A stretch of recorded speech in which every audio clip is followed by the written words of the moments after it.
Welcome to the show. This is Jason Hartman, your host, and every 10th episode, we do something kind of special, kind of different. What we do is we go off topic. So regardless of which show it is on the Hartman Media Network, whether it be one of the financial shows, economics, real estate investing, travel, longevity, all of the other topics that we have, every 10th episode, we go off topic and we explore something of general interest, something of general life success value. And so many of our listeners around the world in 164 countries have absolutely loved our 10th episode shows. So that's what we're going to do today. And let's go ahead and get to our guest with a special 10th episode show. And of course, on the next episode, we'll be back to our regular programming. Here we go. This show is produced by the Hartman Media Company. For more information and links to all our great podcasts, visit hartmanmedia.com.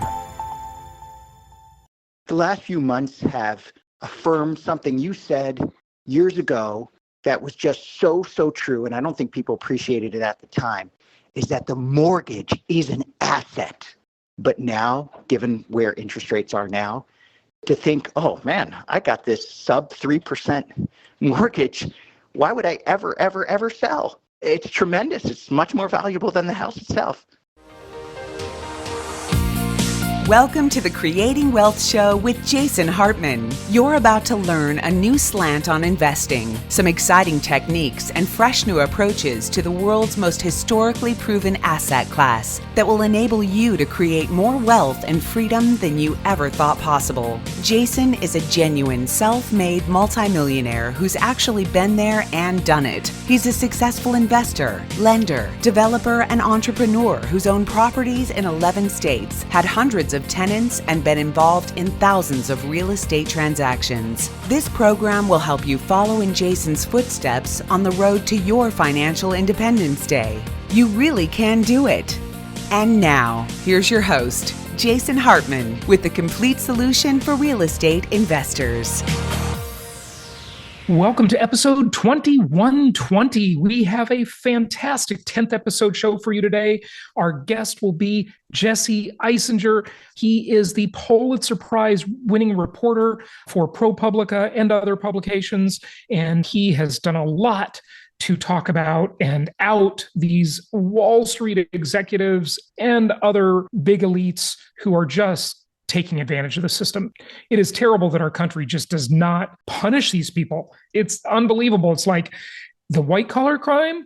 Oh, no punishment. Steal someone's purse, go to jail, right? I mean, it's just absolutely absurd. You know, it's like that old saying, have a gun, you can rob a bank. Have a bank, you can rob the world. And a bank is just an example, one of many. And Jesse is author of the new book, The Chicken Shit Club, Why the Justice Department Fails to Prosecute Executives. So he'll be here with us in just a moment. But first, I thought this was a really interesting report out from Redfin and profiled in this article talking about how people just won't sell their homes. And this is not really centered around the common thing we've talked about of everybody having these super cheap mortgages. This is broader than that, and that's why I wanted to share it with you today. But it really speaks to the current housing inventory problem and the fact that it is likely to continue for a long time to come. So the article is entitled, Homeowners Are Staying in Place Twice as Long as They Did 20 years ago. So in 2 decades, the tenure of people staying in their home has literally doubled. Now, I remember when I was in traditional real estate and I was in a very active market in Orange County, California, Irvine, Newport Beach, Costa Mesa, those markets. I was a top selling agent, did very well in my traditional real estate career for many years.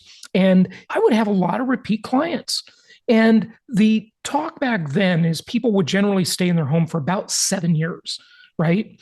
And of course, this was a long time ago, but in an upwardly mobile area in that market, in Orange County, where people were trading a lot. They were using their houses as investment vehicles. I mean, certainly people still do that. People would trade more often. So I'd sell a property for a client. I'd sell them a new property. And then 4 years later, they're calling me saying, hey, Jason, come over and list our house. We want to move again. That was great for business for me as a real estate agent. That was fantastic. Loved it because I had tons of repeat clients and it was great. And they'd move often, right? But now they're just staying in place. And so here's a couple highlights from the article. It says nearly 40% of baby boomers have lived in their home for at least 20 years, and another 16% have lived in their home for 10 to 19 years. The report says for Gen Xers, this is my generation, Gen X, okay, more than 1/3, 35%, have lived in the same home for at least 10 years. People aren't moving. And keep in mind, when you look at a survey like this, you have to naturally go back that amount of time, because if they've lived in their home more than 20 years, for example, like the baby boomers, right? So we have to go back to 2004 at the very least, right? Because 20 years would be 2024. So the question is, what happens to someone who moved into their home in 2020 or 2021? With these extremely low mortgage rates. Now, certainly most of the country has refinanced their home, and so they've got the lower rate. But if they moved into their home in the COVID era, I mean, they have, a lot of people when they refinance, they'll refinance on a shorter term loan because their house has become so much more affordable for them with the appreciation, the inflation-induced debt destruction, and the fact that they're just going to have a very low loan-to-value ratio. And we've discussed that on prior episodes. But with the newer purchasers in the past few years, they didn't refinance on a 15-year loan. They bought on a 30-year loan, most of them. So they have 27 to 28 years left. They're not giving that up. Okay, so let's go on. Millennials are a bit of a different story, since members of that generation tend to change jobs more often than prior generations. Less than 7% of millennials have been in their home for at least 10 years. Now, I always say, you can't hear the dogs that don't bark. Compared to what? And what is the article not telling us? Well, that statement is not really very accurate. Why is it not very accurate? Well, because many of those millennials that they're talking about didn't even own a home 7 years ago. So do you see how this logic kind of like leaves things out that's really important? For example, if this millennial, if they turned 34 years old, okay, and when they bought their house, and say today they're 37 years old, right? So they bought their house 3 years ago. Well, obviously they haven't been in the home 7 years. And that was their first home that they bought at age 34, which would be a very common first buy at 34 years old. So it just doesn't work, right? The logic does not work. Always ask, what is the article, the person, the speaker, the whatever, what is it not telling you? Right? That's what's not telling you, okay? The great author Nassim Nicholas Taleb, he talks about something called the Lindy effect. And he also talks in his books like, the Black Swan book, and all of his books are fantastic, by the way. He talks about how we have this, what's called the Lindy effect. Look it up, look up the Lindy effect, okay? And he talks about how he doesn't eat or drink anything that people haven't been eating or drinking for 1,000 years. That's a pretty good philosophy if you think about it. You're probably going to be pretty healthy if you're not eating or drinking anything that the human race hasn't been eating for the last 1,000 years, because that stuff isn't processed by definition, right? Because they didn't know how to process food back then, or at least not in the way we do today, which is so unhealthy and so dangerous. So the millennial statement really isn't very accurate. And there's also some flaws in the logic of the baby boomer and the Gen X statement, because what it doesn't tell you is going forward how long they'll stay and what percentages will stay even longer. So just pointing that out. Okay, older generations have an outsized level of influence over the US housing market for multiple reasons, Redfin said. And by the way, the millennials, they're changing jobs a lot, right? So that's the reason they move more often. But if you're a millennial, I really want you to think twice about buying a house. I want you to buy property. You're better off buying income property because, as I've said for 15 years on this show, I've said one of the most important things you can have on a resume is mobility, the ability to move to where the jobs are, right? And so if you're stuck in a house, then that's going to keep you from using that mobility option, and it's going to limit your opportunities. But own rental property, buy rental property. You want to be in the real estate game. It's the best game going, of course. Okay. Here are some of these multiple reasons. One, the American population is aging. Roughly 17% of people in the US were 65 and older as of 2020, up from 13% in 2010. I mean, look at how significant that is. This is the graying of America, the silver tsunami, right? And we've definitely talked about that before on the show. Two, they're most likely to own their homes. Nearly 80% of baby boomers and 72% of Gen Xers own their home, compared to 55% of millennials and only 26% of Gen Zers. Well, that's completely logical. In fact, I think that millennial home ownership rate is too high, right? Like I said, millennials, keep your options open. Just own rental property. You don't have to own a home. And I'm shocked that Gen Z, 26% owns their homes. That's really kind of amazing. Older Americans also have financial incentives attached to staying in their homes, since 54% of the baby boomer cohort own their home free and clear without making monthly payments. So check this out, folks. Now, for that group, the median cost of owning a home, which includes insurance and property taxes, among other things, is just over $600, similar to the monthly cost of other generations with no outstanding mortgage. But other generations are less likely to own their homes free and clear, the report stated.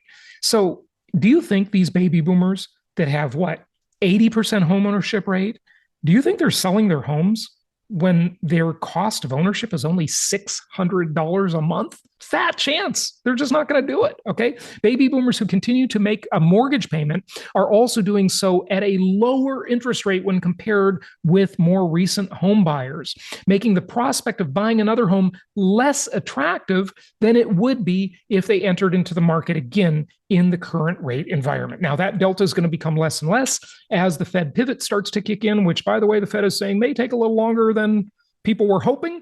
But again, Fannie Mae is still predicting that by the end of the year, we'll see mortgage rates below 6%. So we'll see if that comes true or how it all holds up. Anyway, really interesting article there. If you haven't registered for the cruise, again, we now have floating room rates.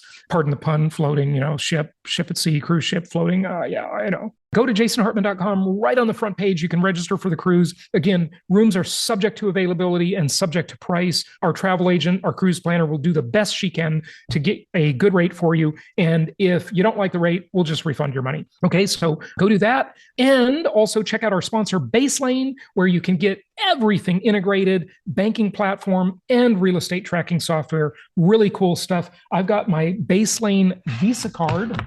Is it a Visa or a MasterCard? I think it's a Visa card. Anyway, it's sitting right here. Where the heck did it go? I don't know. It was sitting here. Hopefully no one stole it. And when I go and I buy home improvement items, I get 5% cash back. I mean, what other card gives you 5% back? So it's really designed for real estate investors. A really great idea. If you want the chance to win a $500 Amazon gift card, go to baselane.com/Jason for the special offer, and you can check that out there. All right, let's get to our guest. Let's talk to Jesse from Propublica. This is a really fascinating interview. So here we go. It is my pleasure to welcome Jesse Eisinger to the show. He is a Pulitzer Prize-winning reporter with Propublica and has done some fantastic work in investigative reporting, a lost art, unfortunately, in today's world. He has served as a Wall Street Journal editor, worked with NPR and This American Life, and his major book is entitled The Chicken Shit Club: Why the Justice Department Fails to Prosecute Executives. So looking forward to diving into that today, and I think it's all too true. Jesse, where are you located? Thanks for having me. I'm in Brooklyn, New York. Okay. Fantastic.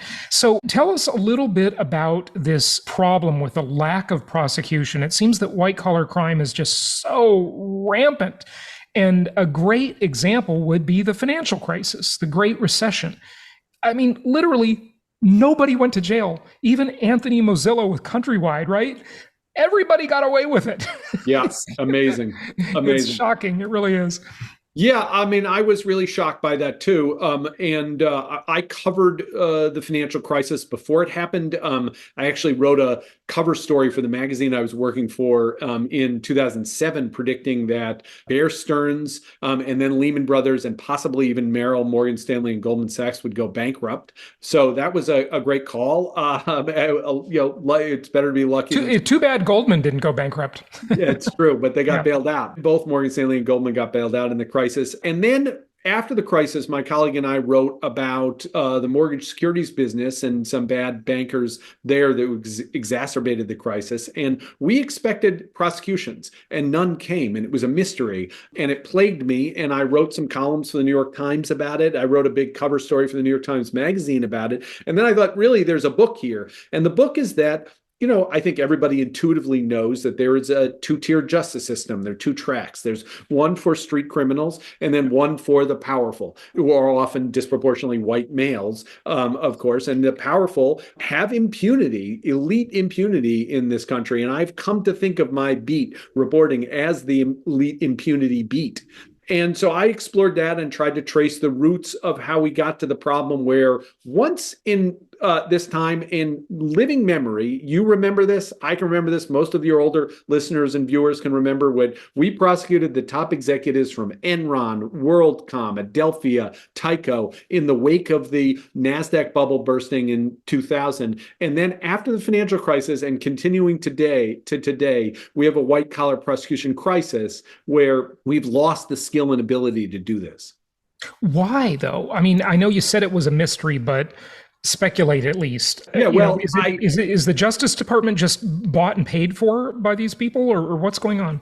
It's a little more complex than that. I mean, it was complex enough that I had to write the book and deal with the history. But I tried to answer it, and I think I did successfully answer why in the book, which was really that it's not just a question of sort of being bought and paid for. It's more complex than that. But there's a big revolving door where prosecutors really are not there for life and not developing the skill set to be prosecutors to prosecute individuals. They are on a training ground for becoming corporate defense attorneys and partners at high-powered law firms. Yeah, so and Department of Justice has been transformed into this kind of training ground. And we certainly see that in the show Billions, for example, right? That's exactly what happens. Billions was a hyper-exaggerated version of the show. It was created by my friend Andrew Ross Sorkin. And in that show, they do refer to my book at one point. Oh, do they really? I've seen every episode. I must have missed that. They call them chicken shit or something like that. I was very pleased with it. I don't think it helped with sales particularly. But so the other thing is that prosecutors realized for some sound reasons, but some bad reasons, that they didn't want to prosecute companies and they wanted to settle with companies for money, and it turned them away from prosecuting individuals. So if you remember, after Enron, prosecutors prosecuted Arthur Andersen, the accounting firm. Yep. This was in the early 2000s. And then Arthur Andersen went out of business, and they blamed the prosecution on its failure. It's going out of business. That's inaccurate. That's unfair. It was going out of business anyway, because not only had it been the accountant for Enron and many other accounting frauds, but also WorldCom, which came after Enron and was the biggest accounting fraud at the time. Arthur Andersen was going to fail because it was a corrupt institution, but it was prosecuted. It was found liable, and it did go out of business, and prosecutors got scared to death. They felt like, we don't want to put hundreds of people on the streets, even though most of those professionals got jobs afterwards. Yeah, of course. I mean, it's an alchemic economy. They can just go get a job somewhere else. But you know what really bugs me about the way we do corporate law in this country? If a corporation gets all the rights of a person, why doesn't it get to go to jail, go to prison like a person? I mean, it's ridiculous. Those fines that you mentioned are basically the shareholders' money. So, the shareholders in these companies are paying the fines that the executives should be paying personally. Now, occasionally you see an example of this, and, I'm not even sure it's fair, but the Elon Musk one comes to mind, where the SEC fined him $20 million personally and Tesla $20 million. So $40 million fine, they both had to pay, right? But if the people steering the ship aren't the ones fined or prosecuted, then why do they care? They have no skin in the game. I mean, yeah, their stock price goes down, maybe. Big deal. Yeah. Right. So I think that the fine regime, I completely agree with you, is completely broken. And the settlement regime that they have various names for it: deferred prosecution agreements or non-prosecution agreements. The kind of settlements, those are all totally ineffective. And what we can see is we see recidivist companies all the time. You see the Wells Fargos of the world or BPs of the world, and Goldman sucks. After crime. I mean, Goldman. It's like Goldman Sachs. between the Merrill Lynch crimes, the Goldman Sachs crimes. Who else did you mention? BP, well, there's BP. Yeah. There Wells Fargo. Wells Fargo. It's like a scandal a week with these companies. It's unbelievable. Pharmaceutical companies. They pay literally billions of dollars in fines. And it's part of their business plan. Yeah, it's a cost of doing business for them. So that's absurd. It is absurd. And they have, to be fair to the Justice Department, they have recognized this, especially appointees in the Biden administration have recognized this, have spoken about this. It hasn't particularly improved, although you can see elements of improvement. They prosecuted Elizabeth Holmes from Theranos. They prosecuted Sam Bankman-Fried. Now, I don't consider those to be kind of fundamental corporate investigations. I think that they're kind of one-offs. They're kind of separate and easier to do. But I give them some credit, and there have been some prosecutions of some CEOs more recently. But so there's been mild improvement since I wrote the book. But really, there's still this fundamental problem where we don't have enough resources devoted to this. And these are complex cases, and they don't focus enough on individuals. And what, to your point, is that paying a fine and having the shareholders pay a fine, it does not deter white-collar crime. The way you deter white-collar crime is you throw CEOs and CFOs and COOs, top C-suite people, in prison. And I don't think you should But even if you don't put them in prison, just make them give back their ridiculous salaries, or fine them. It gets complicated there, because you can try to fine them, but you can't take away everything unless you prove that it's ill-gotten gains. And so there you get, again, if you're just going to fine them, you're going to only fine them for a portion of because they can, you have to prove that it was an ill-gotten gain beyond a reasonable doubt. And it's very hard to do that for every single dollar that they brought in. And so my view is we should put more white-collar criminals in prison for much shorter sentences than we do. I think you can deter people with 3, 5, 7 years of prison. Prison is not a pleasant place. I'm against the carceral state. We have an overgrown, excessive carceral state. We put too many people in prison who are street criminals, disproportionately Black and brown people, and we put too few white-collar criminals in prison, mainly powerful white men. Yeah. Well, Club Fed needs to increase its capacity, because it's just ridiculous. It reminds me, everything you're saying reminds me of that old saying, mostly as it's applied to central banks, right? But if you have a gun, you can rob a bank. If you have a bank, you can rob the world. Yeah. And that is sadly so true. I think two components of this, besides what we've already mentioned, really need reform. First off, all of these supposed prosecutors that are working for the government, the DOJ, et cetera, they shouldn't be allowed to do 5-year-long job interviews. They shouldn't be allowed to be hired for these companies, at least for a period of time, because the companies pay them dramatically more than the government pays them, first of all. Yeah. And they chum up with these people so that next year they can take a job where they're getting, 6 times more pay, defecting to the other side. That's one component. But the other component is lobbyists. And we haven't talked about lobbying yet, but I think lobbying has some major need of reform. So your thoughts on those two? Yeah, I completely agree with you. One big problem is this revolving door, and it wasn't always like this. And I trace the evolution of big law in my book, because there used to be much less competitive markets in the law, and the law was less about making huge profits for these law firms and more about being professionals. And because of that, they could give more honest advice. And there was the pay disparity between the government top lawyers and partners at law firms wasn't as great. So I believe I think there are a lot of really honorable, talented people as prosecutors are working for the top offices at the Department of Justice or the Manhattan DA's office, places like that. They're very smart. They're very dedicated. But when they get 2 kids and they're trying to buy a house in Brooklyn or Washington, D.C. or L.A., they realize, well, I got to send my kids to school and save up for college and retirement, and I need that money. And so there's so much pressure on them. So I think we should pay them more. That would be one thing. And as for lobbyists, I mean, of course, you are right. And it has always been thus a little bit. Used to be that lobbyists descended on Washington for tariff reform bills in the late 19th century. So there have been lobbyists all the time and special interests. But now we have so much less disclosure than we should have. We have lots of loopholes. So lawyers give lobbying advice, but they don't have to disclose that they're lobbying. It's a broken system. Yeah, it really is. Does Citizens United play into this in any way? Because that's what really gave the corporations just so much power. Or is that just really in the election arena?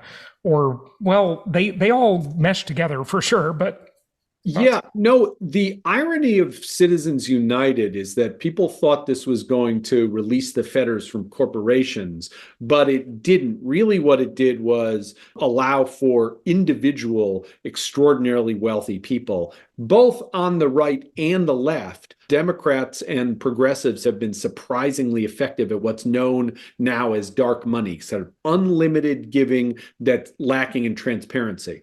And I think Citizens United was a terrible mistake from the court. There is an issue with that, it essentially said money is speech. And to some extent, money is speech, and we do speak with our money all the time. But there should be limits on political speech, political giving in that way when you give money for political speech. But the real problem is the lack of transparency. And what the justices at the time of Citizens United said is, at least what we're going to do, if we're going to have unlimited spending, at least we'll know what the sources are. And then they got... We don't know what the sources are with the PACs, right? No, with super PACs. Yeah. And not only just that, but 501c4s, you can't see donors. And so it's a broken system. You've got donor advised funds that further mask these things. Totally broken, untransparent system so we don't know in the United States who is funding secret efforts to alter our laws, and they have disproportionate power. And as I say, Democrats and progressives had done this just as effectively as people on the right and the far right. That's distorting our politics and making it so that average Americans have much less voice. What else should we know? Well, I'm focused now on taxes. My colleagues and I wrote on billionaire tax avoidance. We got the biggest leak in government history of all the wealthy people's taxes and found out that we're the ones that reported that Jeff Bezos and Elon Musk and Michael Bloomberg and George Soros, those guys had paid literally zero in federal income tax in recent years. That was pretty shocking. But we also found that even when they do pay, they're paying much, much less than their wealth growth. And so their effective tax rates and their true tax rates are much, much lower than average working people. And so I'm really focused on the progressive era, which is 120 years ago at the turn of the 19th century to the 20th century, where it was an era just like ours with the Gilded Age, huge fortunes, concentrated ownership, concentrated economy. Antitrust was just getting off the ground. And there were huge reforms made where we invented antitrust enforcement and then started breaking up trusts. We created the 5-day work week and the 8-hour work day. We created the Food and Drug Administration. We created the Federal Reserve, which stabilized the banking system. We created the income tax. So it was a period of great reform. So great reforms can come out of eras of great inequality. Yeah, I mean, certainly people will argue with you about some of those things, but that's not the point. Yeah. I mean, the point is that when things become so entrenched, Jesse, where you've got these iron triangles, right, where you just can't break them anymore. The lobbyists are so powerful. The politicians are entrenched in the whole system. How do we ever fix any of this stuff? Yeah, I think that it's not unbreakable and reform can happen. And I like to think that investigative reporters play a small part in this by Oh, they working. play a huge part in it. Yeah. We're trying. I mean, Yeah. we don't at ProPublica, we're nonpartisan. We don't make policy recommendations or anything like that. We're independent. We're fair-minded. We're really rigorous about facts and accuracy and fairness. But what we're trying to do is point to the powerful and point to abuses of power and say these are issues that people need to understand. And an informed public and helps the democracy. That's fundamental to democracy. So I think our democracy is under grave threat from authoritarian forces, from giant corporations, as you said, from lobbyists, from a lack of transparency, from wealth inequality. I think all of our problems in society stem from great wealth inequality disparities. But I think that these things are not unbreakable. And I refuse to think that. I wake up every morning very angry, but also very optimistic. Yeah, I used to say that my mother was a knee-jerk capitalist, right? And I think people are waking up from this idea that it's a left and right thing. If you're a Republican and you're pro-business, I mean, I'm certainly pro-business, I'm a business person, okay? There is a giant difference between your business and the huge mega corporate elite. These companies are traitors to our country. They are using tax codes globally. They have no loyalty. There's no home team for them. They are escaping the burdens of paying their share that you are paying for. You are subsidizing these companies. They're using what your tax dollars built. They built the internet. They built the roads. They built all of this infrastructure that these companies use, right? And now these companies go and they do, and by the way, I was going to ask you to talk about the way they're getting out of paying their tax obligations.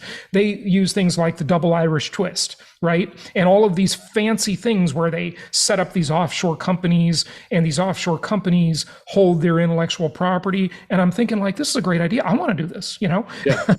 But it's truly shocking that Amazon, Jeff Bezos, who was once the richest person on the planet, can get away with paying no tax. That's insanity. This is insane. And look, everybody knows that when you open your new iPhone or whatever Apple product, it says designed in Cupertino, right? Everybody knows Apple's based in California. We all know that. They have a $5 billion spaceship headquarters there, right? Yet somehow they manage to not pay much tax in California, right? Or even in the United States, for that matter. These are absurdities. They just don't make any sense at all. Yeah, I completely agree with you. We not only did Jeff Bezos not pay any income tax, but he actually got a child tax credit because he had such low income. And we found 18 billionaires who actually got COVID stimulus checks because they had reported so little income. So there are disparities out there. And of course, as you point out, there's corporate tax avoidance too. In the 1950s, corporations were kind of proud to pay taxes. Yeah. They announced it and they regarded it as a kind of patriotic duty. And you still have that in Japan, that same phenomenon of corporations announcing and celebrating that they pay taxes. That really changed, obviously. We all know this. And now corporate tax avoidance is regarded as an obligation to shareholders because there's been this kind of shareholder primacy, this idea that the corporation should only be run for shareholders. That came from Milton Friedman. And, Milton Friedman. I like Milton Friedman. I think he makes a lot of sense. But this whole thing that a company has really only one group of people to answer to is ridiculous. The shareholders are the only thing, right? Every company has at least three stakeholders. It has its customers, it has its shareholders, it has its employees, right? At the very least, they have three, if not more. Vendors, suppliers, the government. It's just gotten so out of hand. When did it shift? Was it the Milton Friedman era, or was it the 50s, the 80s? You said in the 50s. It was. So Milton Friedman wrote that famous New York Times Magazine piece in the early 70s, I think 1972, where he said the social responsibility of business is to make profits. That became an ascendant ethos. At the same time, you had people like Robert Bork and Richard Posner, who started attacking the foundation of antitrust enforcement. Then you got Reagan in 1980, and that's a huge inflection point. And you can see it in many different measures of economic performance and productivity, and also productivity and wages separating, and then wages start to lag. Corporate profits start to go up, and incomes at the highest levels and wealth creation at the highest levels start to expand. So that accelerates through the 80s with this kind of shareholder ascendancy. You get Milton Friedman and the LBO machine kind of taking over companies. And what they start to argue is that the company of managers managing companies, which was the model in the 1950s, that's broken because the managers aren't the owners. The owners are the shareholders. And managers are feather bedding. They're helping themselves. They're making themselves comfortable. They're building lavish headquarters, things like that. They're paying too much to their employees. At the same time, union membership is getting crushed.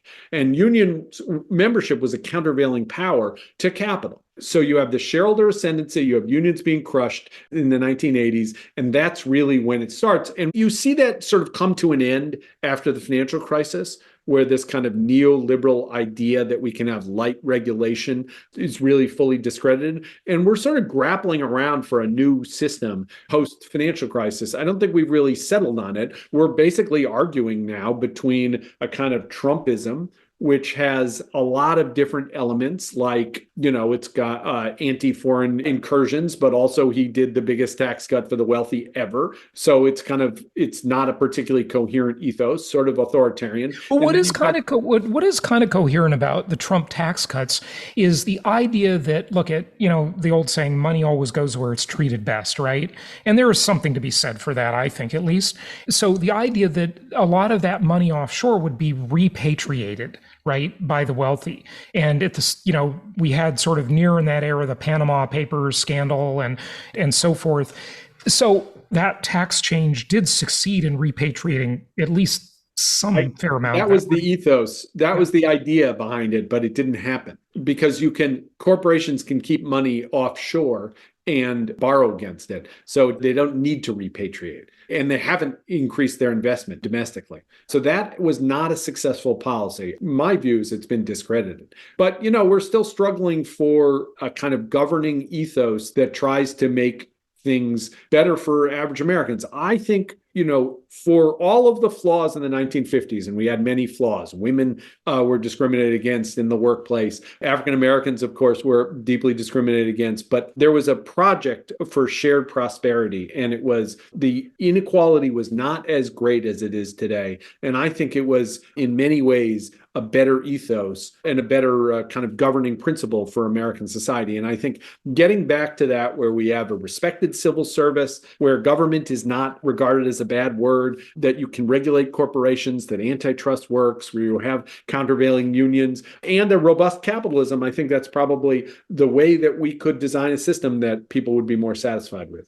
You know what people rarely talk about, Jesse, at least in these kind of conversations I have on the show, is Mad Men. And that is the advertising culture and what it did to people's endless desires and endless consumerism.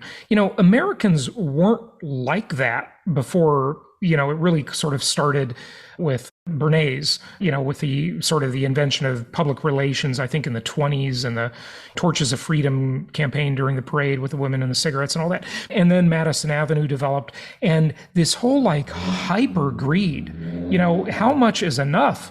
And this by what I always say to my listeners is, you must watch old TV shows, watch old movies, read old books, listen to old music, right? And I don't mean that old. Just go back a couple of decades and see how it was in the 90s, the 80s, the 70s, the 60s, right? And just look at the depiction of, say, a television show, maybe the show Columbo, which I liked a lot, right? That really smart, frumpy detective. And he would go into the home of a really wealthy person, right?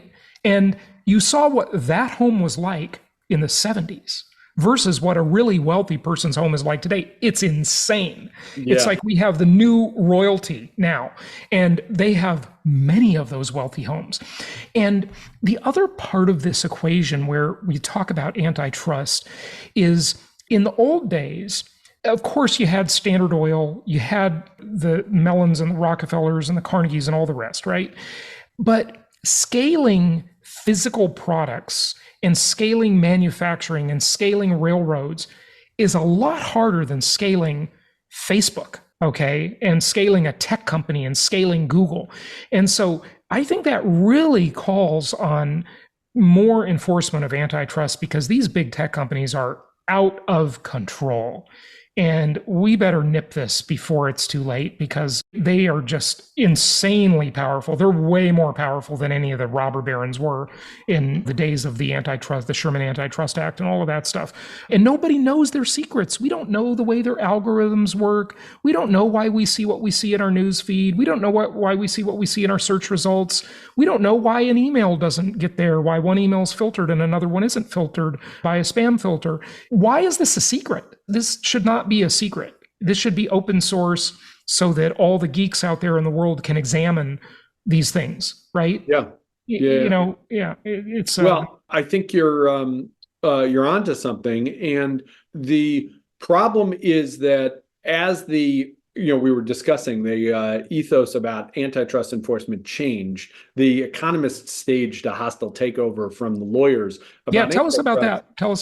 Yeah. Well, that was sort of, as I was saying, Robert Bork and Richard Posner in the 1970s. They essentially said antitrust needs more solid numbers to go with. It can't just be these kind of airy-fairy legal theories. We have to figure out when a monopoly actually hurts customers. Because what if a monopoly lowers prices because it's efficient? Then that's good for customers. And so what happened was antitrust went through this transformation. So it's just about consumer pricing. And then when you get to something like Google seems to sell its product for free. I can Google anything. That's what's so deceiving about the tech companies. Yeah, of course. They make it free to consumers, but you're paying with your data and your lack of privacy. Exactly. You're paying, You're paying with the fact that your ideas are being censored. It's so scary. You've never been here before. Yeah. So you're completely right about that. And so what happened was that was a real challenge to antitrust enforcement.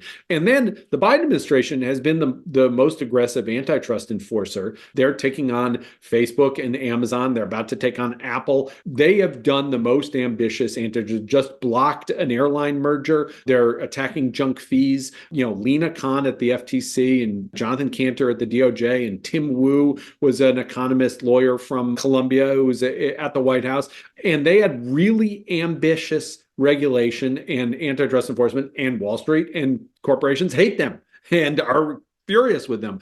And they've gotten sort of very little support from average Americans who may not be recognizing this or seeing this yet. And it's gone slowly and there have been setbacks, but they're going up against 40 years of jurisprudence that has completely changed the way we think about antitrust. So this is a really impressive, interesting, ambitious effort from the Biden administration for which they're getting very little coverage and almost no credit. Yeah. And I'll tell you, folks, if any of my listeners or viewers think, look, I'm a capitalist, okay? I like capitalism. I think it's the best system we've got so far. But these companies do not live under capitalism.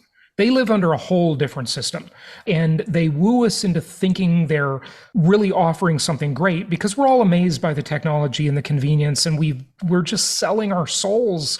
I'm doing it too for the daily convenience and the wow factor. It's not going to end up well. Jesse, I wish you'd write about, I think it's like 14 years I've been saying the same thing, that the way to deal with these tech companies is, number one, bust them up under antitrust laws, or number two, regulate them under common carrier laws like utilities, because if the phone company doesn't like something we talk about on the phone, they can't cancel our service. Okay, but you can be deplatformed if they don't like what you're saying, which is just wrong, or their algorithms need to be made public, like I said before, so we can understand why we're seeing what we're seeing. Of course, Google wants this to be their trade secret, but when you control 70% of humanity's search traffic, You are no longer a company. When Facebook has the annual revenue of the 74th country on the planet in terms of GDP, you're not a company anymore. That has to be accountable to the public. That can't just say, oh, we're here to make as much profit as we can anymore. You're just controlling too many ideas, too much information, and too many lives. And look at the influence on elections. This is not okay. Final thoughts, maybe, and we'll wrap it up. Yeah, I think, I think you're onto something. We have had a rise in corporate concentration, not just in the tech sector, but across multiple sectors, logistics and food service and airlines and food production. There's monopolies everywhere you look. Yeah, big ag. Yeah. And it has made life for consumers worse. It has eroded customer service and eroded quality of products. Yeah. And I think it's a key to getting back to better products, more innovations, more small businesses, a more dynamic economy, more jobs, higher wages. I think it's one of the key factors. So I agree with you. And you're absolutely right. If we have more power in the hands of small businesses, I mean, look, folks, small businesses are the innovators. That's not coming much from big business. It's too risky for big businesses to innovate. They have it too good. They don't have the pressure to innovate. A small startup, they got to innovate or they're never going to make it. So that's where the innovation comes from. And I totally agree. We've got to push that power down and flatten it a bit because it is just way too concentrated. Jesse, you're doing such a great job in your investigative reporting. You've got a tip line email I think you want to share. Yeah, so you can go to propublica.org. We've got a way to send us tips anonymously if you've got really stuff that is pretty radioactive that you don't want to be any close to. You can do that completely in an encrypted way, or people can email me tips at jesse.isinger@propublica.org. I love to hear from readers and viewers and listeners. And if you have stories of corporate malfeasance, of wrongdoing, of threats to democracy, of things like that, where I'm in the business of receiving tips, I love them. So send them my way. Yeah. And the other thing I would say is you're all paying taxes, except for the mega rich. They're not paying taxes. But don't be afraid to use the government services. This is what you pay taxes for. So it's really easy, folks, to go to the CFPB website and file a complaint. I've done it. I filed complaints against Goldman Sachs. I think it affected them because right after I filed complaints against them, they got fined for their sleazy credit card operation. Allegedly sleazy. You have power. When the government agencies get enough complaints on something, they're going to investigate it. And it's free. It takes like 5 minutes. Just use these government agencies too, as well as sending tips to Jesse and other investigative journalists. So good stuff. Anything else you want to share, Jesse? And we'll wrap it up. No, I think that's it. Buy the book. All right. Thanks so much for joining us. Keep up the good work. Thank you. Bye. Thank you so much for listening. Please be sure to subscribe so that you don't miss any episodes. Be sure to check out the show's specific website and our general website, hartmanmedia.com, for appropriate disclaimers and terms of service. Remember that guest opinions are their own, and if you require specific legal or tax advice or advice in any other specialized area, please consult an appropriate professional. And we also very much appreciate you reviewing the show. Please go to iTunes or Stitcher Radio or whatever platform you're using and write a review for the show. We would very much appreciate that. And be sure to make it official and subscribe so you do not miss any episodes. We look forward to seeing you on the next episode.